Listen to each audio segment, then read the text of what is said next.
Welcome back to the channel, everybody. Today we've got another discussion video for you. Now, if you have watched our previous videos with the Marvel versus DC, the inconsistencies, and our top 5 picks of from the Marvel and DC universes who we want to see come into the big screen, we did mention in the last video that we wanted to do our superheroes becoming too OP for the big screen. Now, if you have watched those videos, thank you for coming back and watching this one. If you haven't, go watch those as well. They're good stuff. Please. It's a lot of content. I promise we're going to keep this one a lot shorter. It's not going to be 50 minutes like the last one, but we did want to kind of do this discussion because as we talked about our top 5, we started having the discussion off camera of that, and well, to be fair, we had a little bit on camera, but is this going to be too difficult? Can you bring these characters that have this kind of power to the big screen, right? Mantis, I know both of us, we had the Beyonder on ours, and we talked about the Beyonders, and you mentioned the Secret Wars. Technically, I think the Avengers, the next Avengers movie, or the one after, is going to be Secret Wars. I know they were leaning into it of phase 3 of MCU. Now this is previous of all the debacles that have happened, from the past couple movies that that Marvel Studios has released. But I know the plan was, Secret Wars was a big part of that, and you said we mentioned it with a couple of the characters that we were talking about in the last video. And Secret Wars is going to be a big part of it. And you're right, it includes some pretty hefty damage dealers in there, and specifically Beyonder, the types of powers that these characters have. And I want to kind of take it back to the Avengers as well as Age of Ultron, and then the last 2 movies, or sorry, I thought there was 3. There's a trilogy, wasn't there? There was no. So you're thinking Captain America: Civil War was technically kind of an Avengers movie, but then there was Infinity War and then Endgame. Yeah. Okay. Yeah. Sorry. Yeah. Infinity War and Endgame. I don't know why I put Civil War in there, but anyway, it's like Avengers 2.5, which I like. I know we've talked about this before. I love that movie, but I will say, when you bring characters in that can do ridiculous things, and I'm just kind of sticking with the core here. I'm not going to bring up Eternals. We already discussed that. And I will return for judgment. But maybe we can touch on that in a little bit. But with the Gauntlet and the Infinity Stones that allow you to do these ridiculous things. How do you write in stories that, 1, impact the viewer still, and 2, make sense in the storyline at the same? For me, it's so difficult to grasp, because I know you have the shirt on, the Superman shirt. It's like the age-old question is, how do you make as well as the arm? How do you make a movie interesting that has a character in it that is is basically invulnerable? How do you make a bad guy? How do you put him in situations, or her in situations, that are believable, that make you feel like the character is in danger of dying, that there's some sort of bad shit that could go down? It's really hard to do. Well, and that's part of the thing with, and because I'm a nerd and I've got all my Superman stuff on today, I'm going to kind of give a little bit, for those of you who don't know Superman's origins, and I mean where he started out from the comics and things, I'm going to give a little quick backstory, because this leads into what we're talking about, right? So, came out in June 1938.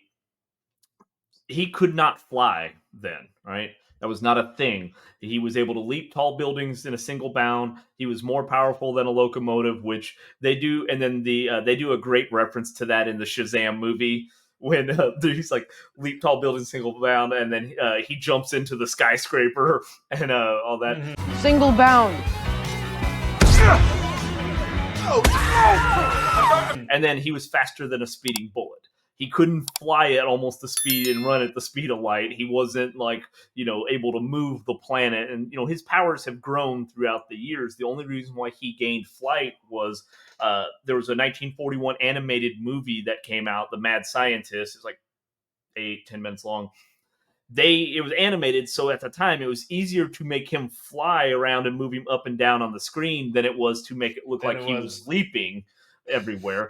So they added flight. And they stuck with that in the 1948. There was a movie, and then spawned a couple of seasons of shows with Kirk Allen was the original, actually on set Superman. So it wasn't necessarily a story choice. It was literally easier for the animators to do it that way.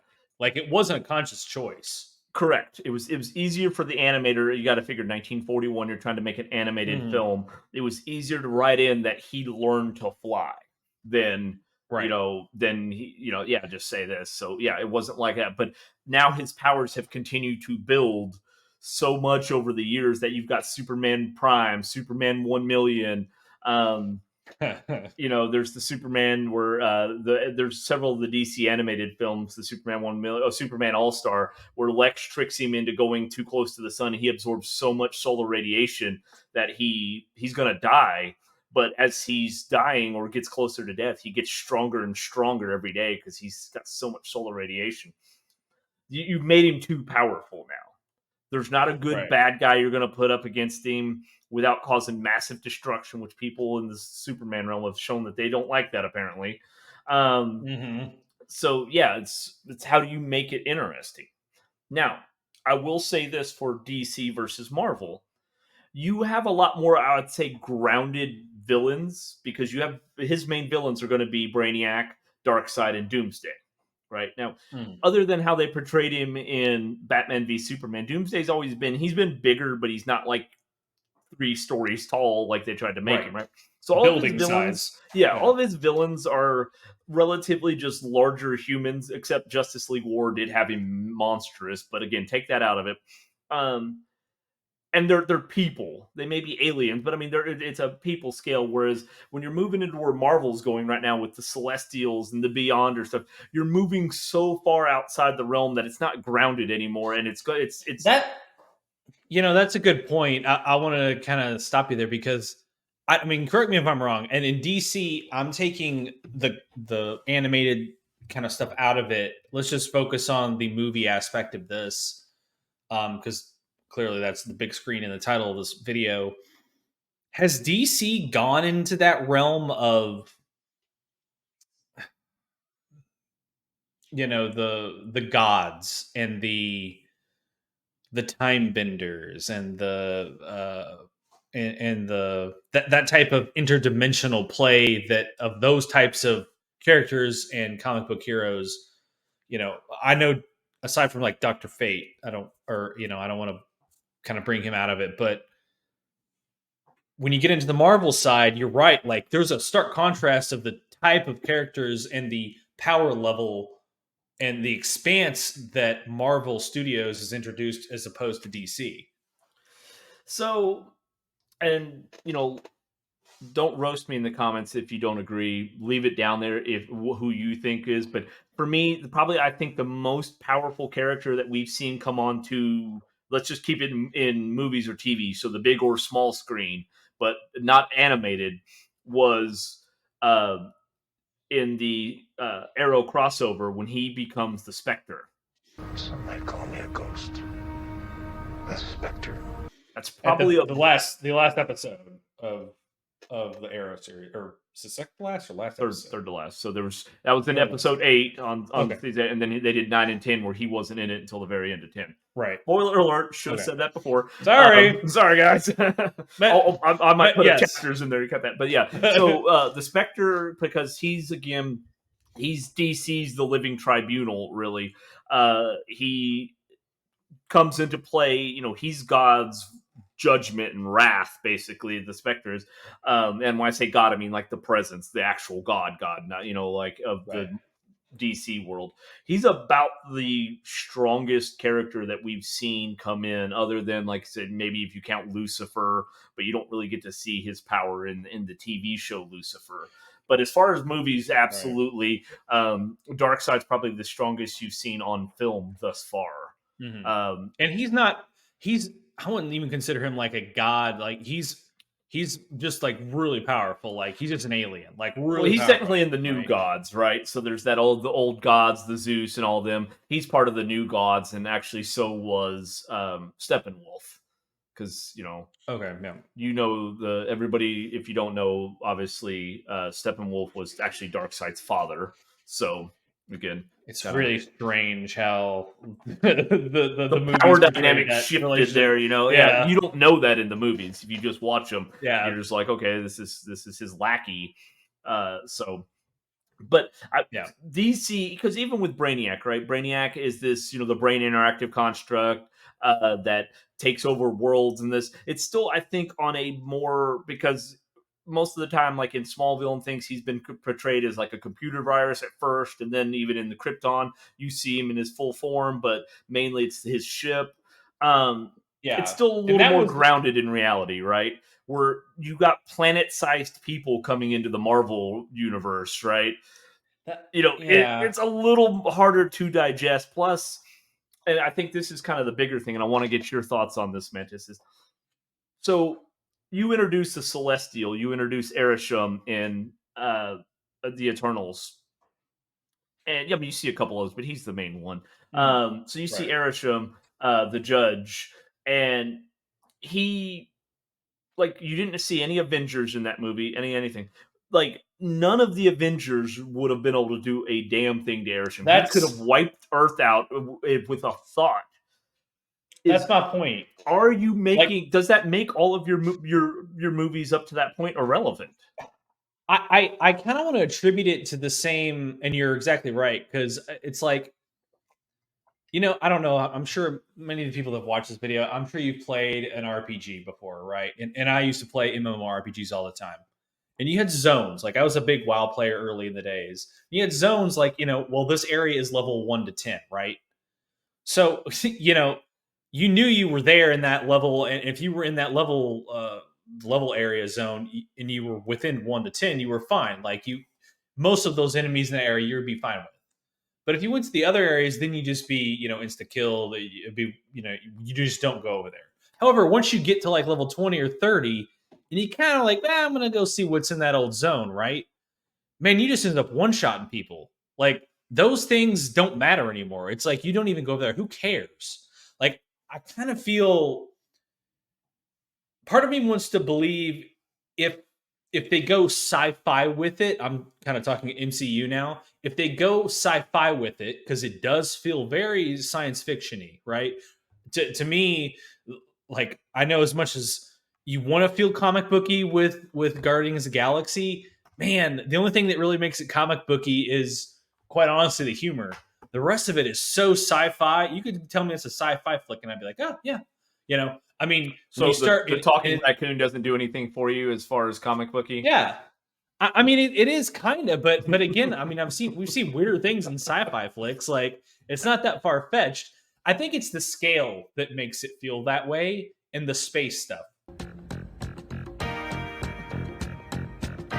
right? Science fiction, aliens, outer space, time travel, warp speed, like these type of things, right? On a grand scale, that's what makes it feel sci-fi to me. Um, and you're right, like when you start going and dabbling in that area of gods and beings the size of solar systems and planets, like, well, Iron Man, like, he just is like a bug. Like, he just gets squashed by astronaut. Like, just beep, he's dead. Like that. Like, I don't know what else to say. Like, we're getting into areas where these other characters that we've you know liked because they're grounded in our like semi world, if you want to say. But when we start getting into like planet-sized gods that can fucking snap their fingers, and then you get in the destroy whole planets in one single bound type thing. It's like Well, who cares about Arrow or like Hawkeye? Who gives a shit? Like he's meaningless. Like who cares? You know, yeah, I agree with you. It gets very tough when you're writing this shit, right? Like because you have to up your game. Your heroes all of a sudden have to get stronger. They have to get better and how does that make sense with the old movies and the old stuff? I say old. It's only been I don't know when Iron Man came out, but 2008. yeah. So I mean, we're talking about 15 years or so. It's I mean, yeah. To me, I don't like it, and it's not that I don't like that they're not exploring this area. To me, I wish they would almost say it's science fiction and not comic book, but it's they can't. Clearly, it's been written in the comic books, but yeah. So now here's the question, though.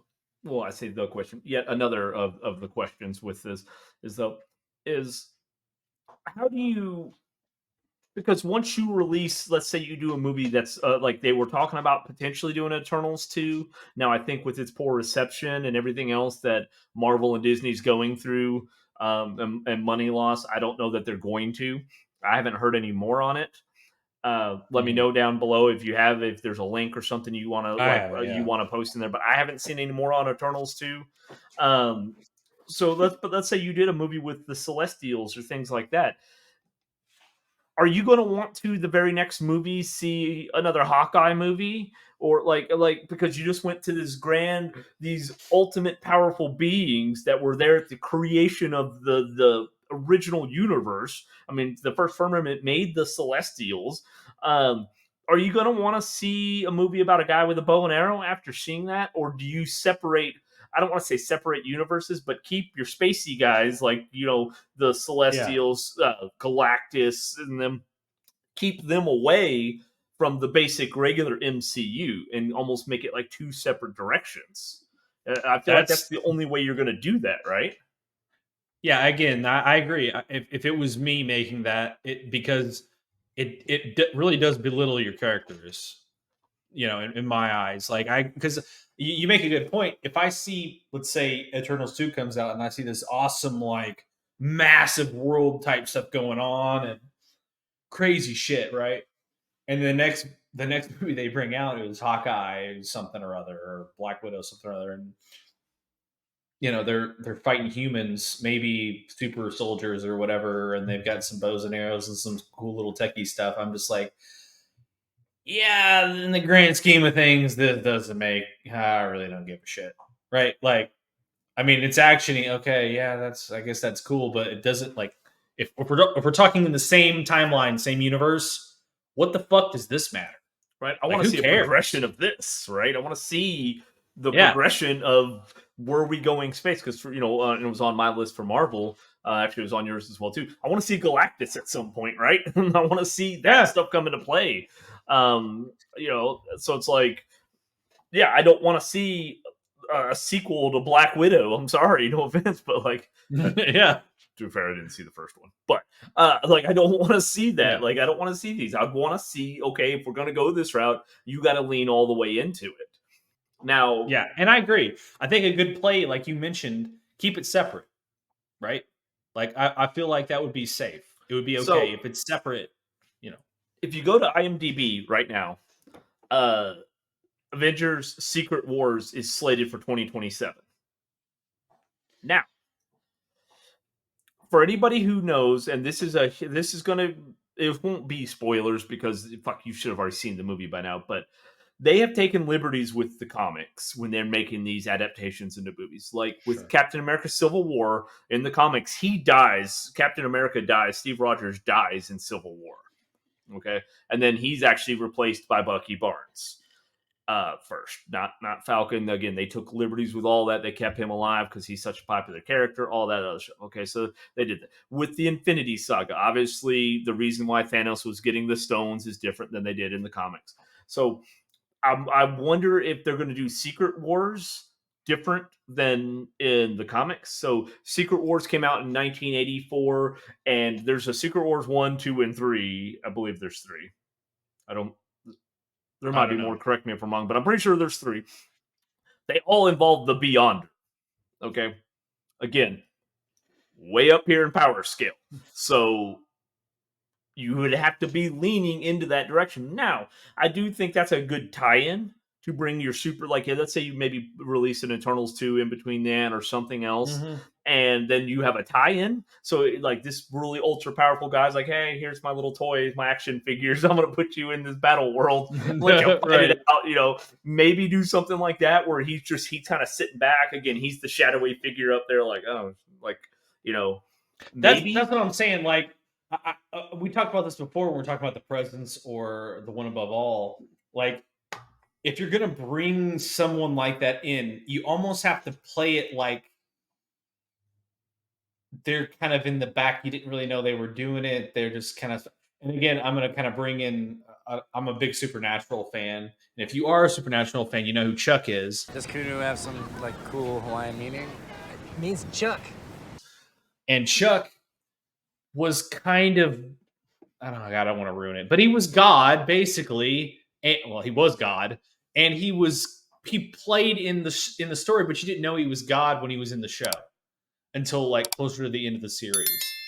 And you have to do something like that where there's a character that shows up, is kind of doing things behind the scenes, but you don't really know who it is. And then you kind of show it at the very end, like, oh, actually, yeah, this is Beyonder. Like he's been there the whole time, tweaking these things, doing these things because he thought it was funny or whatever. I mean, you could do it like that, right? Yeah. And that's kind of where I think you'd have to, again, because his powers are going to be so OP for the big screen, hence the title of this episode, that I don't think you're going to focus as much on his power as more of his manipulation of the worlds, the realities, and things like that, and bringing these guys in, especially since most of that would be easy to green screen.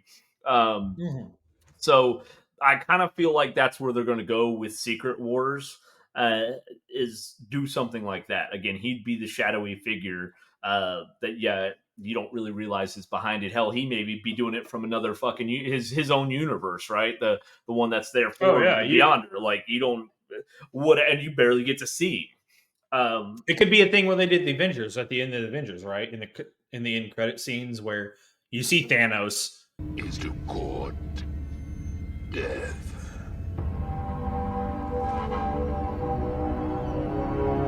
at the very end. Like it could be something like that where they show him at the end. Yeah, just as that figure, like you didn't know the whole time who was behind this and how they got to the battle world and all of that.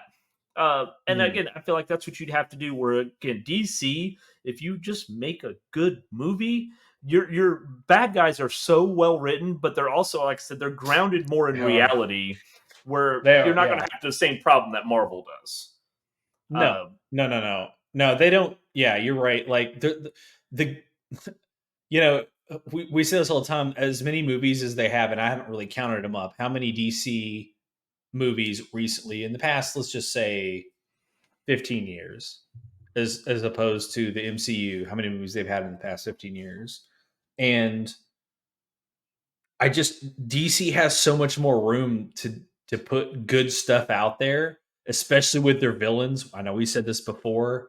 Their villains are grounded in reality. They're not super powerful aside from Darkseid, Doomsday. You can kind of get in there, but that just depended on. That's because they're fighting the most powerful superhero in the DC universe. So you kind of have to give liberties that they're being more powerful than most of the DC characters. But there is that awesomeness that they get with making movies that are not out in space and crazy and shit, right? Like they can do the down to earth stuff with the Joker, with even Brainiac. They could do it on Earth. It's not that far fetched. Yeah, but they do Darkseid invading Earth, right? He's looking like Zack same Snyder's version was going to do. He's like, we'll use the old ways, and we'll take the Armada, and they're going to come to Earth. Ready the Armada. We will use the old ways. Right? Yeah. Great, great stuff. And in all, again, that's what I mean. It could have been grounded more, whereas you're not gonna have us like you'll see Earth as a little dot somewhere where the Celestials are all like fucking Beyonder. They're all battling. Like it's just I think Marvel's gonna, if they lean into it, and don't get me wrong, I'm excited for it as long as they don't screw it up. I'm excited to see Celestials and things of that nature come into it more. But they got to tread very, very carefully. Um, and I worry that because of the success, or I should say, the lack of success for like Eternals, that they aren't going to want to tread that water, right? And then Mhm. Secret Wars is going to be some weird thing where they just changed it up. You don't even include the Beyonder, which would kill me, right? That's the main story I of the can't Secret Wars is you don't have the Beyonder in there, right? I can't Um, see that them not putting like they have to. I don't know how they'll do it, but he'll be there. They have to. and that's where I think you're right that they would do it as like he's a shadowy figure you see at the end because his story is going to be too difficult to tell of who the Beyonder is and the Beyonders are in that Mhm. fucking movie. So Yeah. you'll have Oh to yeah. see him Yeah. as a shadow figure, and then they'll release like a Beyonders movie or something like that, and kind of give you the backstory. I feel like that'd be the only way you could do it. And I still worry that, like, because if you do a Beyonders movie again, you're so far into the power scale on what they could do. Um, Yeah. you might as well in DCB bring in the presence in. I know. Yep. Well, guys, tell us what you think. Do you think the characters are getting too OP for the big screen, or do you think that dabbling in those celestial type stuff on the Marvel side is fine?